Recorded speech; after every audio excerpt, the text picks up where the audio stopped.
Boa noite, Brasília. Espero que você tenha tido um dia feliz. Ontem nós estudamos um pouco a palavra de Deus, falando um pouquinho a respeito da família. E mexeu com alguns.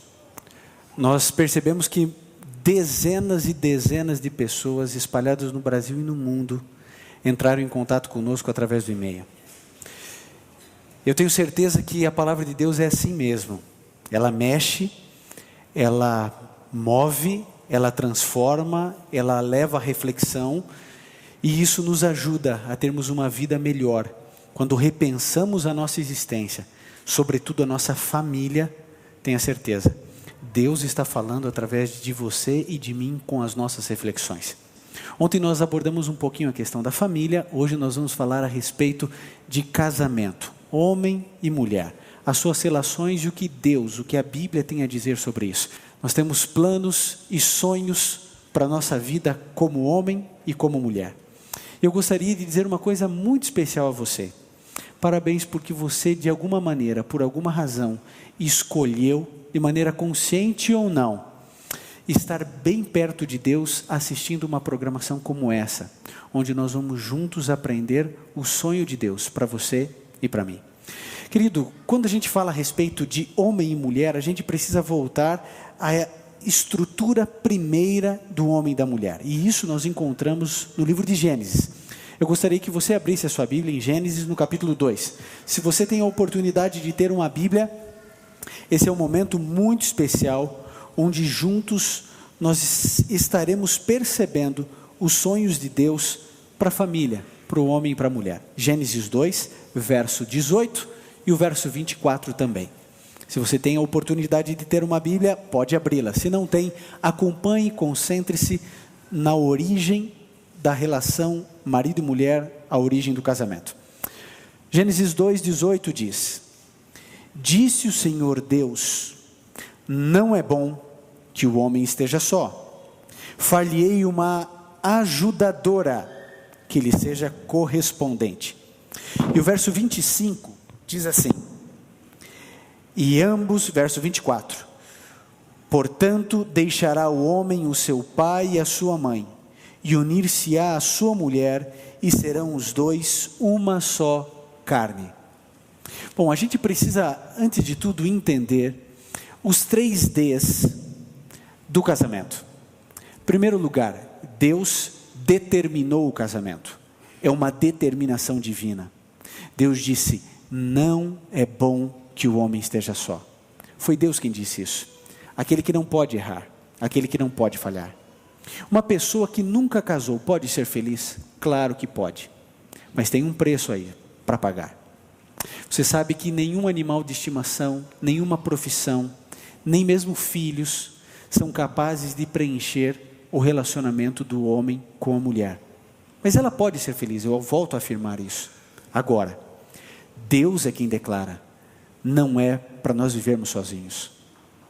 Deus, quando criou você, sabia das tuas necessidades de ter uma companheira e um companheiro. E pode ter certeza, se Deus trouxe você à existência, é porque Deus também trouxe alguém para estar junto de você, ou alguéns. E Deus então lhe dá liberdade para poder escolher. Bom, Deus determinou o casamento. Depois Deus definiu o casamento. Deus definiu da seguinte maneira: o casamento deveria ser heterossexual, monogâmico e vitalício. Claro isso? É Deus quem determina o padrão de casamento. Heterossexual, monogâmico e vitalício. E foi Deus quem defendeu o casamento. É isso que a gente percebe na Bíblia. Quando Jesus Cristo veio aqui a essa terra, Ele disse: o que Deus juntou, que não separe o homem. Então, uma vez que Deus determina, define e defende, e é parte do sonho de Deus para você e para mim, então por que é que existem casais se separando numa velocidade maior do que os casais que estão casando? Uma pesquisa nos Estados Unidos apresentou que de cada 10 casamentos lá, eles são apaixonados por pesquisa, de cada 10 casamentos lá, 6 terminam em divórcio. 6. E os 4 que sobram, 80% declaram que o casamento não é satisfatório. Essa é a realidade. Agora, todas as pessoas que eu já casei como ministro, todas elas falaram sim sorrindo. Todas elas tinham perspectiva de felicidade.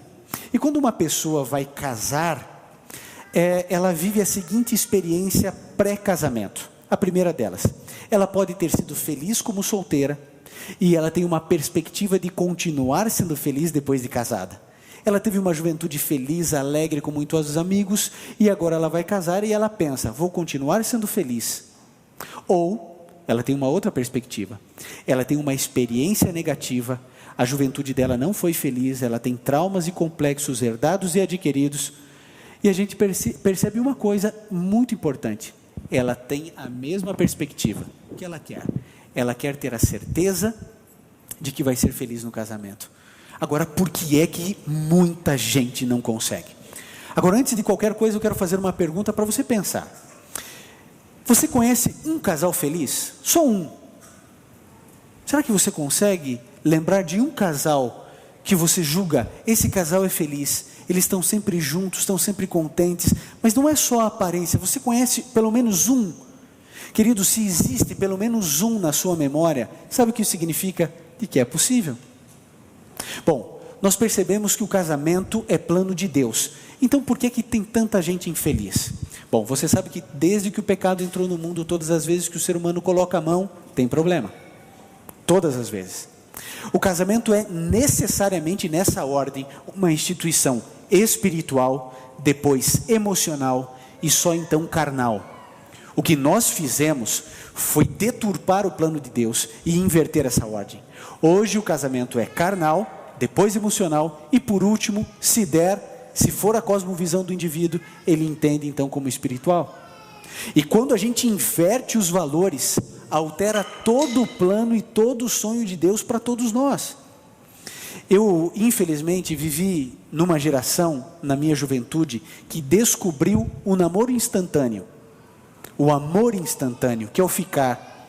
Agora você verdadeiramente acredita e acha que o indivíduo iria ficar ficando com uma menina ou com um rapaz 3, 4 por noite, e que esse indivíduo ia ter tantas experiências de beijos, abraços e de sempre ou quase sempre algo mais, e a partir do momento que ele falasse sim no altar, ele se transformaria a pessoa mais correta e fiel do mundo.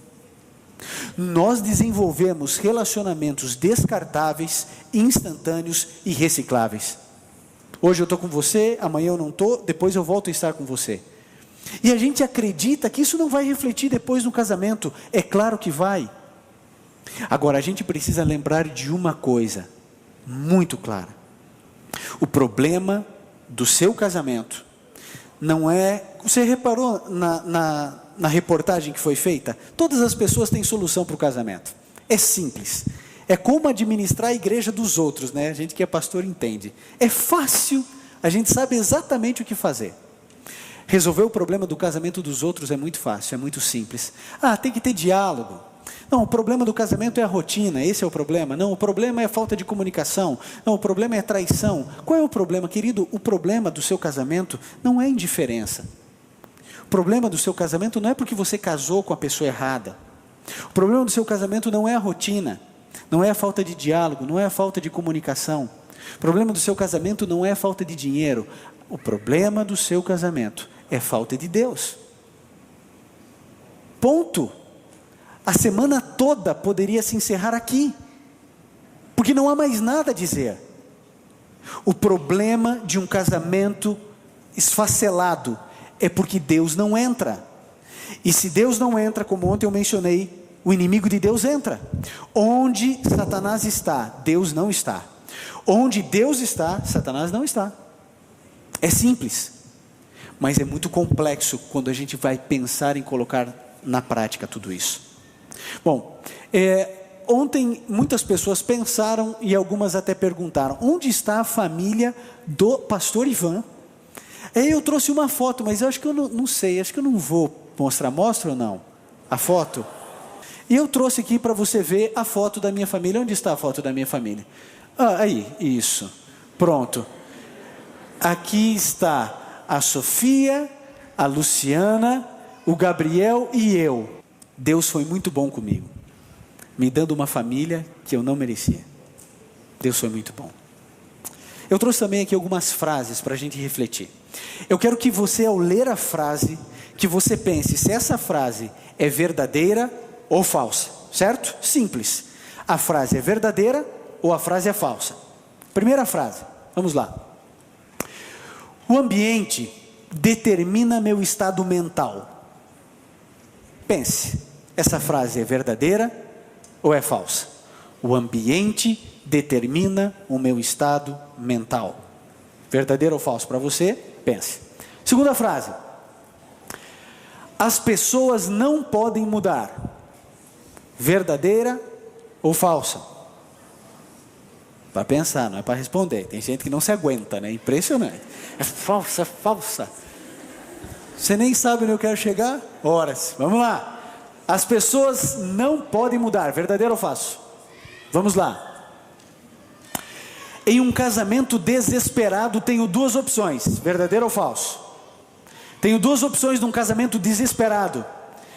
Resignar-me e aceitar uma vida infeliz ou sair do casamento.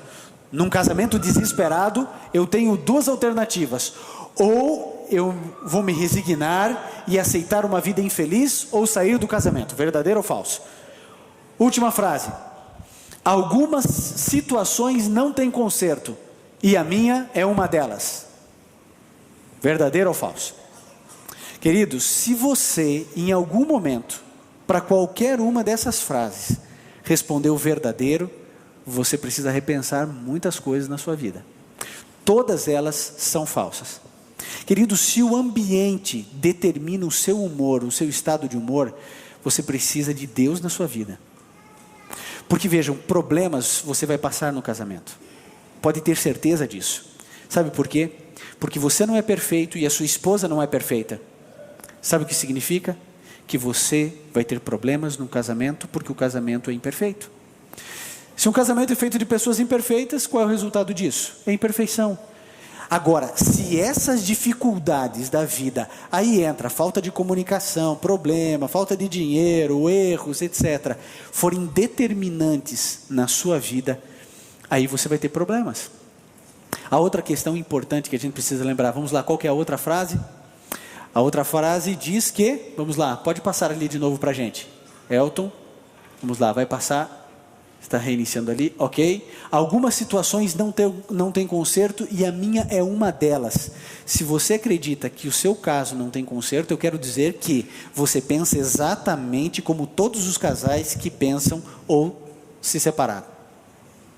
Todo mundo acredita que o seu caso é único e que ele não tem condições de reverter o seu quadro. Todas as pessoas que se separam pensam assim, mas essa é uma frase falsa. Porque quando Deus entra, Deus reverte qualquer situação, mesmo a sua. Você pode dizer, mas o meu marido, ele tem problemas que o senhor nem imagina. E nem quero imaginar. Mas eu sei que Deus é capaz de resolver qualquer problema, inclusive o seu, principalmente o seu. Terceiro pensamento. Em um casamento desesperado, você só tem duas opções: resignar-se e aceitar uma vida infeliz, prostrar-se e falar assim, é assim mesmo, eu não vou me separar por causa dos filhos, eu não vou me separar porque eu não tenho dinheiro, eu não vou me separar porque o que eu vou fazer da minha vida, já estou velho. O indivíduo então, ele fala assim, eu vou aceitar essa vida infeliz ou sair do casamento. Você tem uma terceira opção. O dia em que você colocar Deus como o primeiro, o último e o melhor na sua vida, tenha certeza, a terceira saída, que é a única certa, existirá na sua existência. E o quarto pensamento diz, pessoas não podem mudar? Claro que podem mudar. Eu me lembro quando eu estava logo no início do meu ministério, no início do meu casamento, e o telefone tocou à noite. Eu não queria atender aquela ligação. Eu já estava cansado, já estava de banho tomado, eu precisava descansar um pouco, mas o telefone insistiu. E tocou uma, duas, na terceira vez eu disse, não, eu tenho que atender, pode ser uma emergência. E atendi. E realmente era uma emergência. Um indivíduo líder de igreja. Um homem que eu respeitava muito.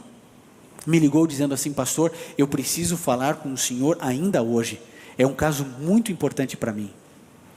Eu falei assim: mas já é tarde. E ele disse: eu posso ir na sua casa? Eu disse: venha.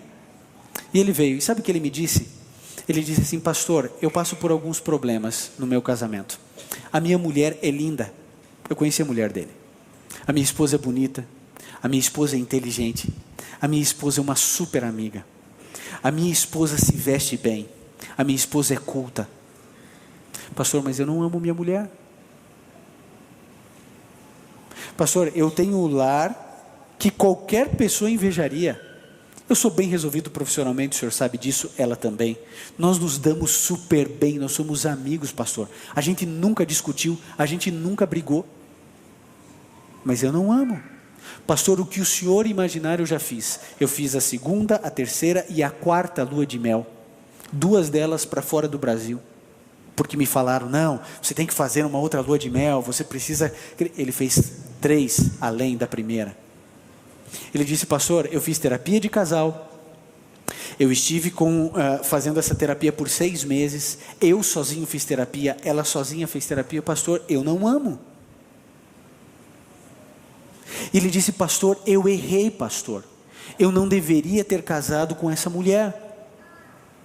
Ele me disse uma coisa que eu nunca mais esqueci. Ele olhou nos meus olhos e ele disse assim: pastor, eu cometi um erro de escolhê-la como minha esposa. Pastor, Deus quer que eu passe a minha vida inteira com essa mulher por causa de um erro.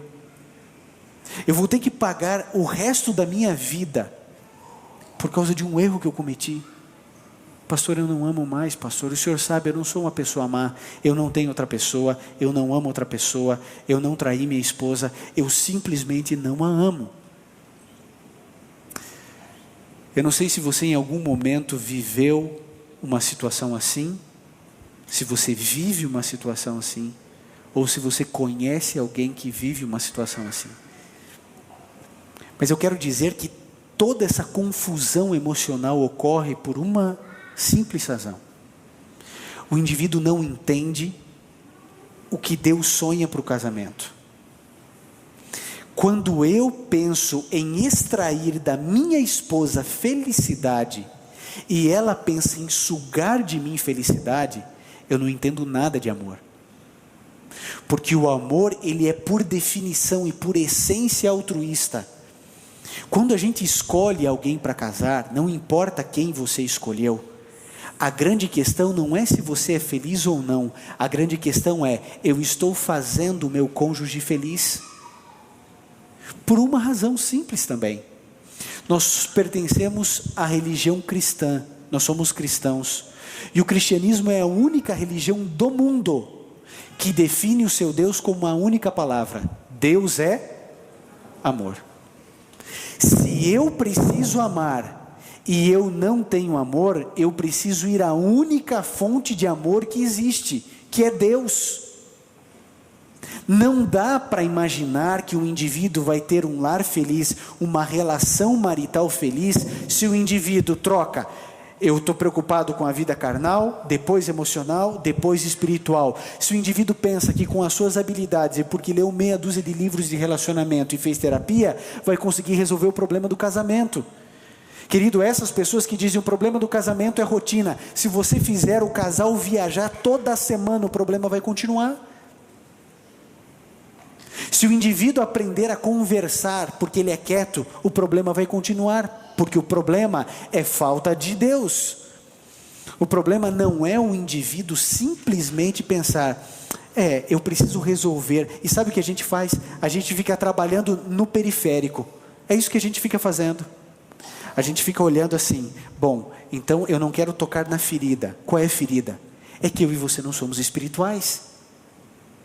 E aí, sabe o que acontece? Nesse momento, talvez tenha mulher dando cotovelada na costela do marido agora. E todas as vezes que eu falo de marido e de mulher, eu falo assim: homens, por favor, se defendam. Porque às vezes é a mão que é triturada, às vezes é a costela que sai dolorida. Mas na verdade prática, mal comparando, nós deveríamos sair com os nossos ossos quebrados, homens, porque a responsabilidade é nossa. Deus nos colocou como sacerdotes do lar. Eu, como pastor, como homem, como marido, eu preciso dizer: minha esposa, você leu a Bíblia hoje, você fez o culto com as crianças, vem aqui, vamos nos reunir, vamos fazer. Estarmos perto de Deus, termos comunhão com Deus, e aí as coisas vão acontecer. Vocês se lembram do rapaz que foi à minha casa à noite falar? Sabe o que aconteceu com ele? Ele separou e abandonou agora a terceira esposa, porque o problema nunca foi a esposa, o problema é ele.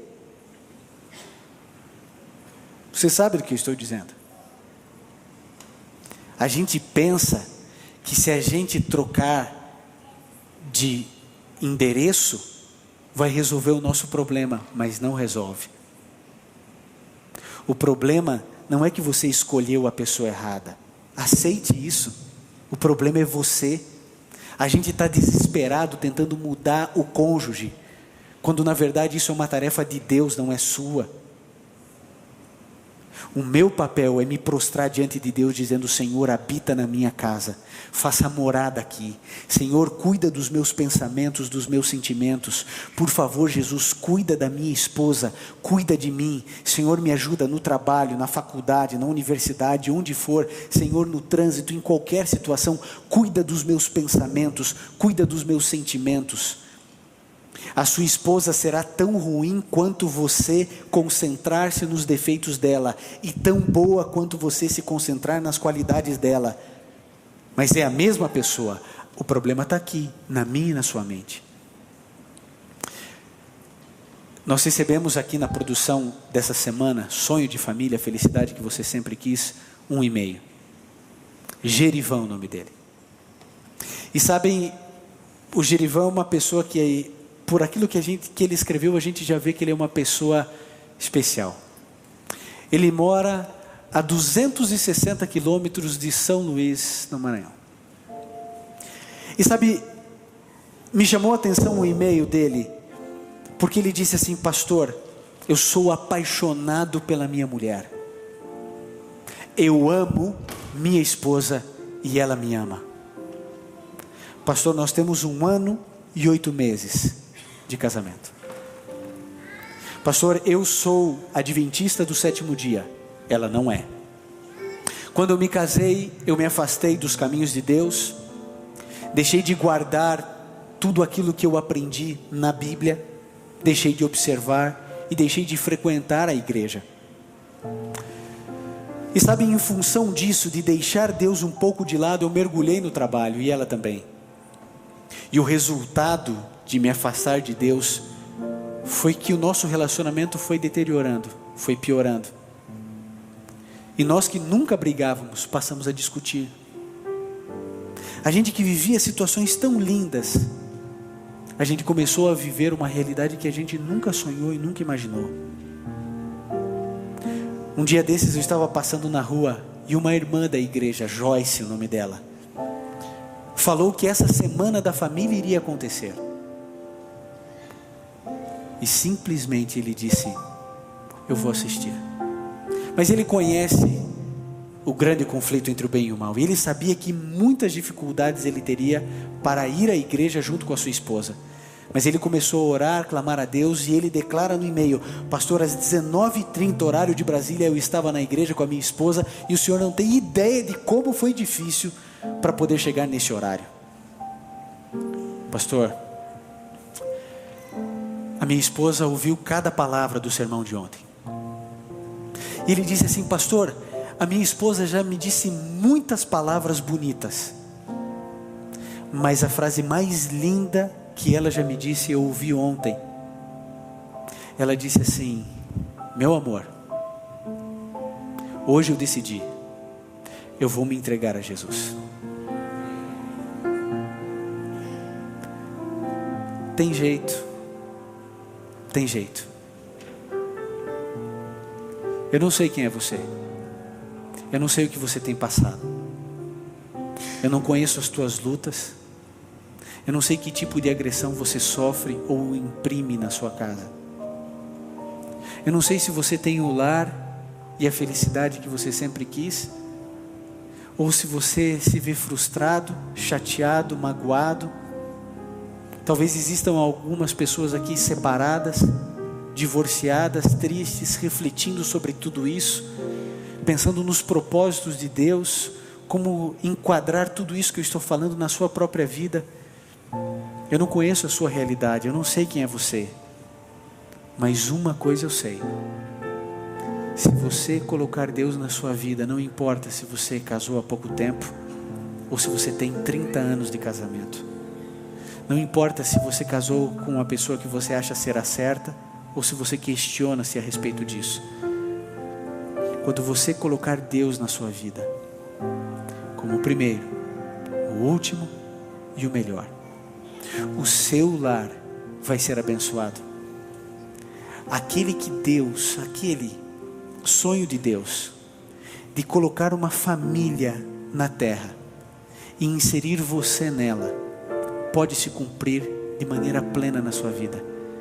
O que você precisa é tomar a decisão de abandonar tudo o que existe de errado na sua vida, todos os seus pecados, todas as suas falhas morais, toda a sua mazela, todos os seus segredos, tudo que você traz de ruim. Jogue isso diante de Deus e diz: Senhor, eu não mereço, mas por favor, me dá uma chance, só uma chance. Talvez, querido, você já tenha dado muita chance para o seu marido, e talvez você já tenha dado muita chance para sua esposa. Dê uma chance só a Deus. Deus não precisa mais do que uma chance para entrar e transformar a sua vida. Eu quero chamar todos os homens aqui à frente, que querem verdadeiramente dizer: Senhor, salva a minha casa, salva a minha família, e me usa para poder fazer isso. Eu não valho nada, talvez você precise dizer isso para Deus, talvez não, mas é a hora de você dizer: Senhor, por favor me muda, por favor me transforma, por favor cuida do meu casamento, porque até agora eu errei tanto. Eu quero saber de homens e mulheres, mas nesse momento de homens, que tenham a coragem de dizer: Senhor Jesus, por favor, me use para santificar meu casamento. Senhor, eu quero salvar o meu casamento. Eu preciso salvar o meu lar. Eu não posso dar esse legado aos meus filhos, o legado da separação e da destruição de um lar. Eu quero, eu preciso e eu vou, pela tua graça, salvar o meu casamento. Existe alguém aqui nesse auditório que quer dizer isso para Deus e quer pedir ajuda para Deus, para que Ele entre como nunca na sua casa, no seu lar, para salvar, para abençoar, para cuidar do seu casamento?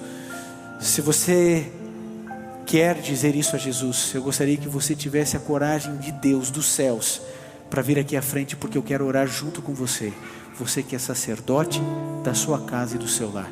O pastor Milton irá cantar agora um hino dizendo: é a hora de voltarmos a Deus como nunca. É a hora de entregarmos a nossa vida ao Senhor Jesus. Você precisa tomar essa decisão de pedir: Jesus, ajuda o meu lar, santifica o meu lar. Eu quero estar no céu com toda a minha família. Levante-se. Quem é o primeiro corajoso a dizer: Senhor Jesus, eu quero? Pode vir, vem à frente.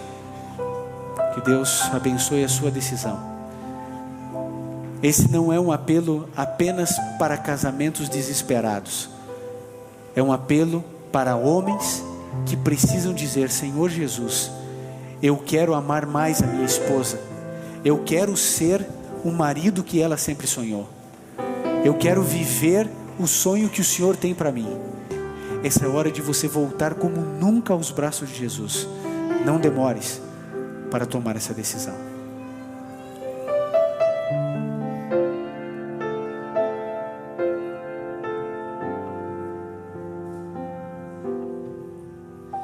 Não importa quão distante tens andado de Jesus, pense um pouco nesse instante no poder da sua cruz.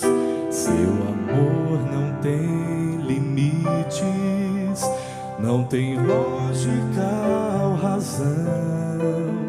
Seu olhar é um convite para aceitar o seu perdão.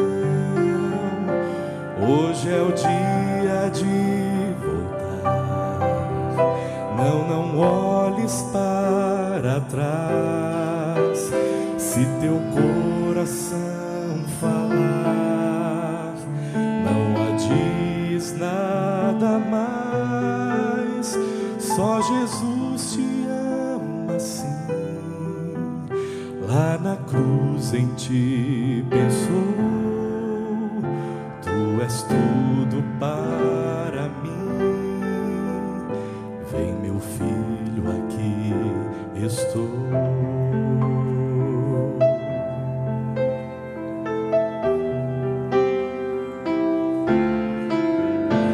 Os problemas do passado não vão mais te dominar. Os espinhos do pecado, seu poder vai arrancar. O vazio que te atormenta, só Jesus vai preencher. Se tua vida Ele aceita, pra que mais se esconder? Hoje é o dia de voltar.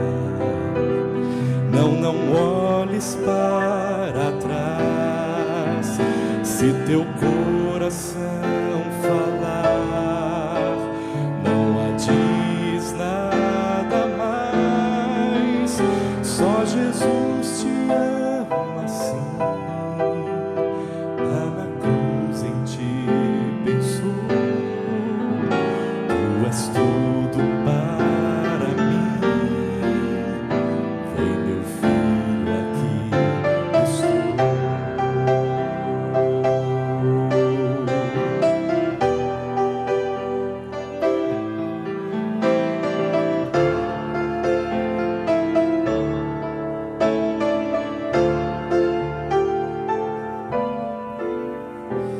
É Jesus quem fala assim. Lá na cruz eu te esperei. Volta agora para mim. Tanto tempo eu te amei. Vamos orar. Bondoso Pai, todos nós aqui somos maridos. O Senhor conhece os nossos erros. Do Senhor nada se esconde. E o Senhor sabe que grande parte da responsabilidade, às vezes, da fragilidade do nosso casamento se deve à nossa negligência, às vezes. Negligência espiritual, negligência afetiva. Mergulhamos tanto no trabalho que às vezes nos esquecemos que a nossa família é 1.000.000 de vezes mais importante. Pai, nos ajude não só a entendermos isso, mas a colocarmos em prática. A nossa esposa é um presente que o Senhor deu a nós. Nos ajude a colocarmos ela como rainha do nosso coração, a valorizarmos e a liderarmos a espiritualidade dentro da nossa casa, dentro do nosso lar. Por isso estamos aqui, diante do Senhor, para implorar a Tua ajuda, a Tua consagração na nossa vida, para que toda a nossa família sinta que somos líderes espirituais acima de qualquer coisa.